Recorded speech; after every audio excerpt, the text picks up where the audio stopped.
flyweight main event. Let's go back to Jake Gutierrez. Once again, ladies and gentlemen, we welcome you to the Lucky Star Casino here in Concho, Oklahoma for Showbox, the new generation. Brought to you by Gary Shaw Productions in association with Holden Productions and Showtime. This bout is sanctioned by the Citizens Potawatomi Nation and Boxing Commission, Joey Miller, Commissioner. Also sanctioned by the NABA, George Martinez, Supervisor, and by the NABO, Stan Gallup, Supervisor.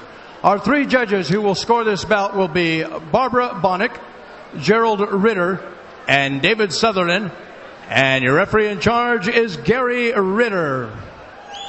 And now, ladies and gentlemen, from the Lucky Star Casino here in Concho, Oklahoma, it's time for the leather to fly. This is the Showbox main event of the evening. 12 rounds of boxing for the NABA and NABO Flyweight Championship. Introducing first, fighting out of the blue corner. He's wearing the blue trunks and he weighed in at 111.5 pounds. He has an outstanding professional record, 15 victories, only 2 defeats with 1 draw, 9 wins by knockout. He is currently ranked number 4 by both the NABA and NABO, and he comes to us from General Santos City, Philippines. Ladies and gentlemen, here is Glenn, the Filipino Bomber, Donaire. And his opponent fighting out of the red corner. He entered the ring wearing the red trunks and he weighed in at 111 pounds. He too has an outstanding professional record with 18 victories, only 2 defeats, 4 wins by knockout. From El Paso, Texas, ladies and gentlemen, here is the current NABA flyweight champion, Cesar El Gallito Lopez.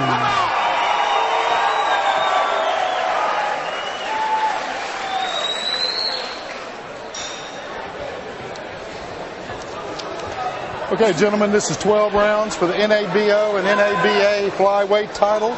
I expect you to conduct yourself as champions. We want a good, clean fight. Protect yourself at all times. Obey my commands. Both your trunks are good. Touch your gloves. Let's have a good one.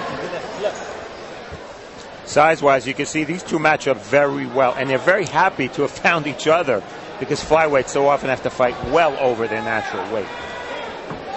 And same rules apply. No 3 knockdown or standing 8. Only the referee can stop the fight. Our referee for this main event, as you heard him introduced, Gary Ritter. Flat out, I'll say one thing, Steve. These are 2 of the nicest fighters you'll ever meet. But it's not that way once they start throwing. A lot of pressure on these kids. They know their natural limitations because they're flyweights. They have to make a lasting impression right away. We see Buendia in blue, or I should say Donaire in blue, Lopez in red. And they will be busy. Donaire, true to form, trying to walk down Lopez, but trying to read him first. Neither guy knows much about the other. Haven't seen him fight. And here's where they'll start feeling what a guy has and how he moves. And there we see Lopez doubling the jab beautifully to close ground. His strategy, as we both mentioned, Steve, get in, get out. There's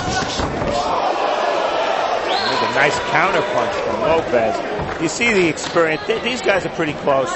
You're never going to see a lot of rounds out of these flyweights because the American flyweights don't get a chance to fight a lot.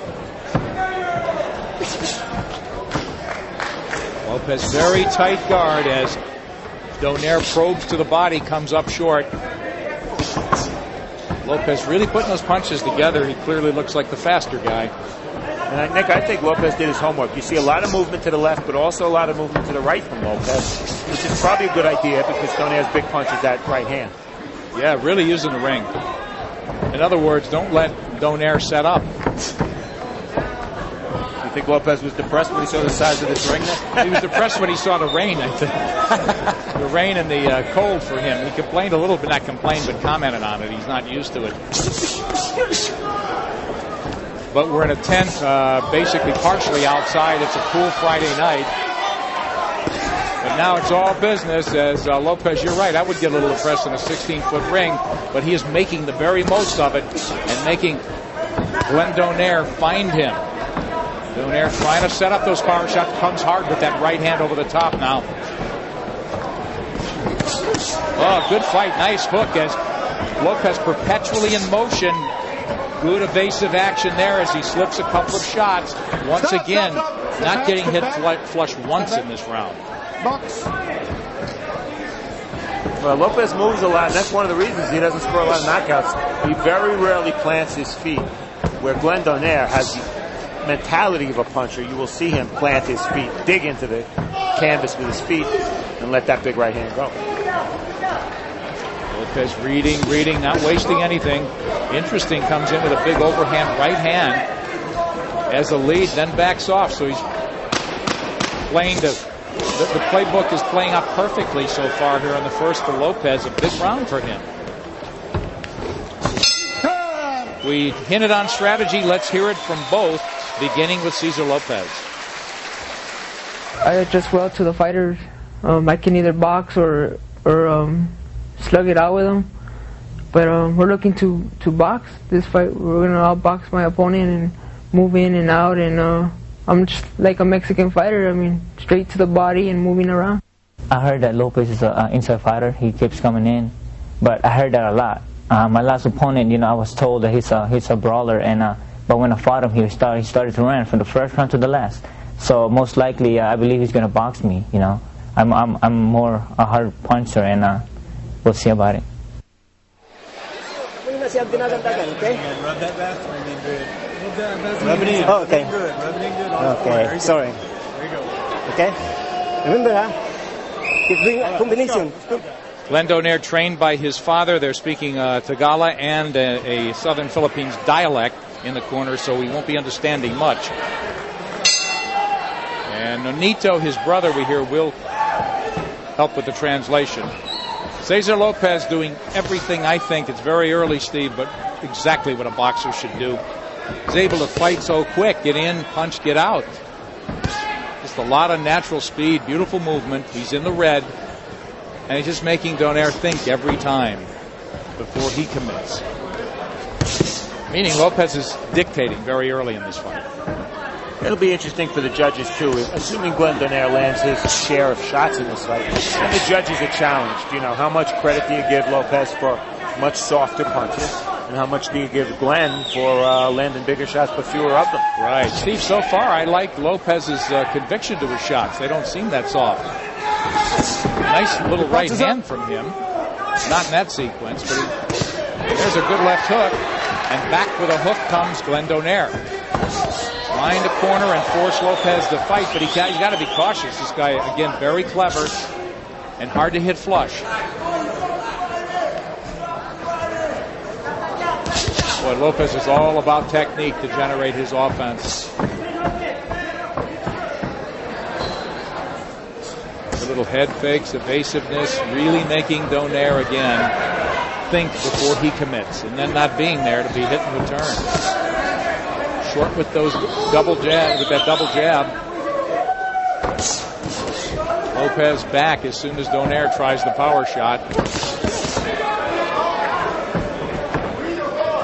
Good strategy by Donaire to occasionally go downstairs. He's not getting a lot of punching opportunities. When he gets them, he has to make them count. And Lopez is being very careful to keep his guard up.